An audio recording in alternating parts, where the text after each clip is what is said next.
Os primeiros passageiros viajaram no trem ultra-rápido da empresa americana Virgin Hyperloop neste domingo 8, em Las Vegas, Nevada. O teste foi o primeiro do veículo e foi feito para comprovar a segurança da cápsula de alta velocidade.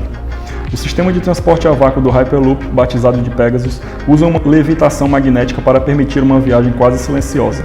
Com ele, segundo a companhia, será possível viajar de Nova York até Washington em 30 minutos, 2 vezes mais rápido do que um avião comercial e 4 vezes mais rápido do que um trem. E de Los Angeles para São Francisco em até 45 minutos. Uma viagem que de avião pode levar até 1 hora, tudo isso sem emitir carbono. O primeiro trajeto com humanos do trem ultra-rápido foi feito a 172 km por hora, uma velocidade baixa, perto dos mais de 1000 km por hora que devem ser alcançados em um futuro próximo.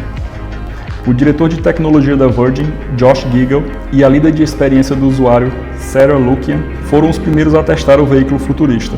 Outros 400 testes sem passageiros já foram feitos para garantir que tudo estava certo antes da viagem.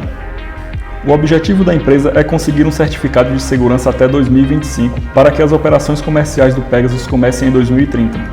Mais de 400 milhões de dólares foram levantados para o projeto, sendo que a maior parte do investimento foi feito por Richard Branson, CEO da Virgin Group, e pela companhia de logística DP World, comandada pelo governo de Dubai.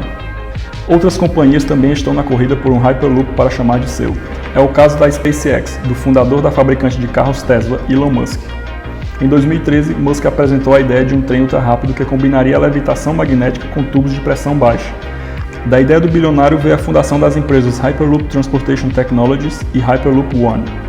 É da Hyperloop Transportation Technologies a ideia de criar um trem do tipo no Brasil, que seria capaz de fazer o trajeto entre São Paulo e Rio de Janeiro em até 25 minutos. Em média, atualmente, a viagem pode levar até 50 minutos.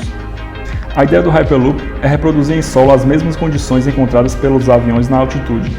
O transporte é feito por cápsulas que viajam dentro de um tubo de baixa pressão atmosférica. No lugar de trilhos, há um sistema magnético que faz as cápsulas flutuarem dentro dos tubos. Sem um atrito do vento ou dos trilhos, as cápsulas alcançam velocidades que podem ultrapassar 1000 km por hora com baixo consumo de energia.